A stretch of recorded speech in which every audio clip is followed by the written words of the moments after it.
knife glinted in the moonlight. An old man's hand trembled around its hilt. Not from weakness, but from a grief no father should ever have to carry. Below him, bound to a stack of wood, lay his only son. The boy the old man had waited 100 years for. The son God himself had promised. And now that same God was asking Abraham to kill him. This is not a story about faith as comfort. This is a story about faith as fire, the kind that burns away everything except the truth of who you trust. This is the story of the most brutal test in the Bible, and the father who walked 3 days toward his son's grave without once turning back.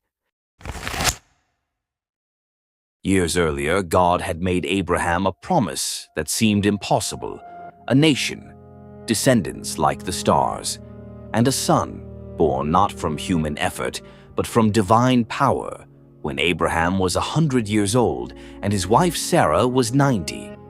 They named him Isaac, which meant laughter, because laughter was exactly what his birth had brought them after decades of waiting, doubting, and aching for a child that never came. Isaac grew.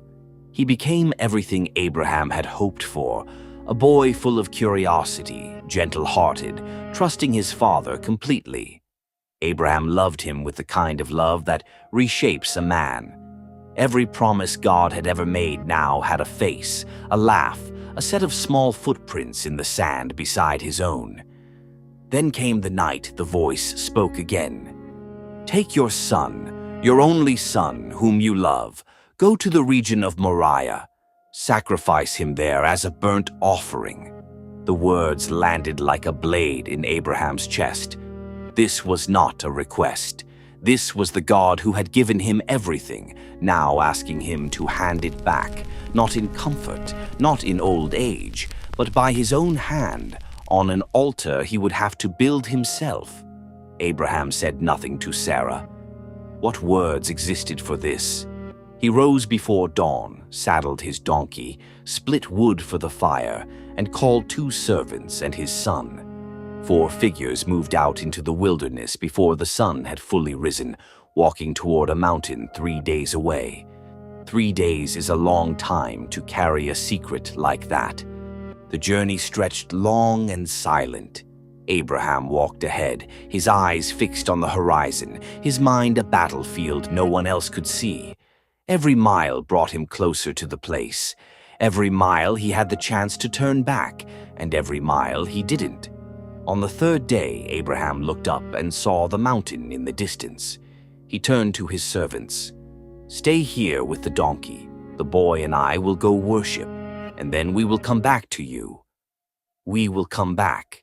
He said it out loud, not knowing how it could be true, but believing somehow that it would be.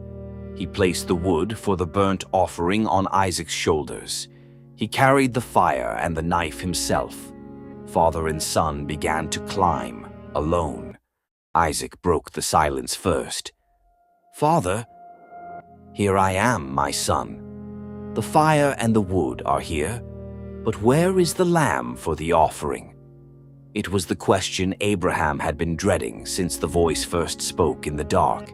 He looked at his son, the boy he had waited a lifetime for, and answered with words that held more faith than he understood himself.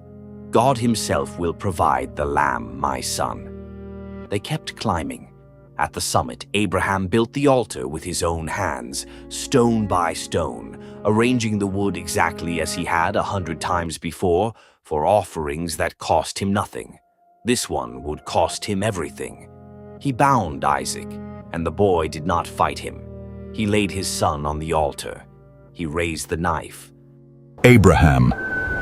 Abraham!" Voice cracked through the air like lightning, stopping his hand in mid-motion. For a moment, the mountain itself seemed to hold its breath. "Do not lay a hand on the boy. Do not do anything to him. Now I know that you fear God, because you have not withheld from me your son, your only son."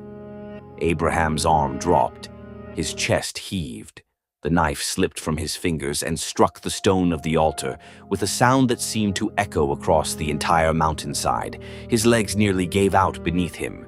Everything he had carried for 3 days, the silence, the dread, the impossible weight of obedience, broke loose in that single instant.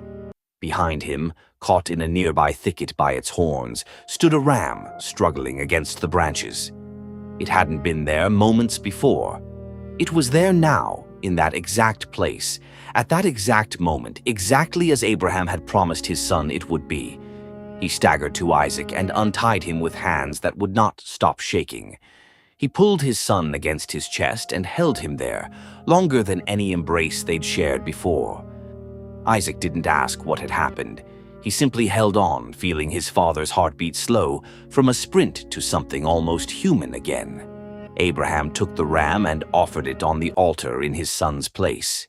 Smoke rose into the sky where, moments earlier, he had believed only grief would rise.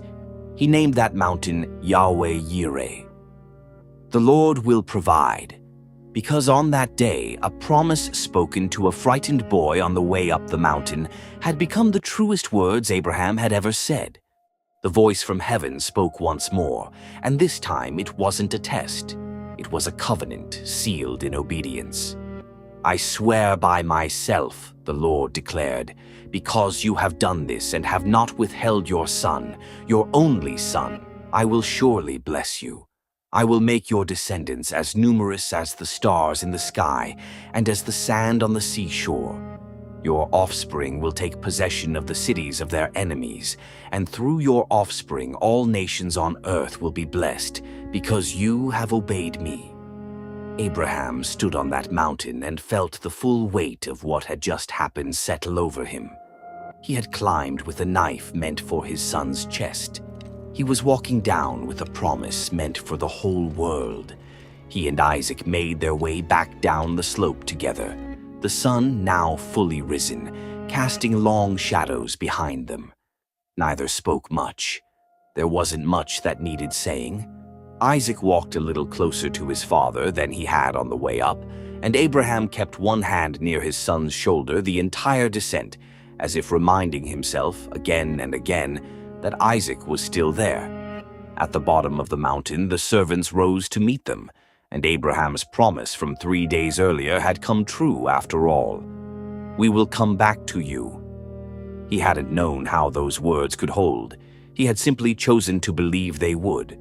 They journeyed home together, and the story of that mountain spread far beyond that one family, because it revealed something no other story in Scripture had shown so starkly, that faith isn't proven in comfort, but in the moment obedience costs you everything you love most.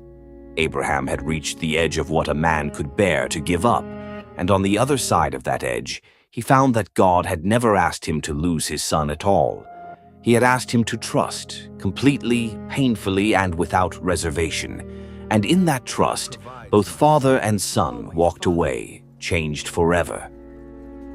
Right. I hope you enjoyed this video, and please tell me where you are watching from.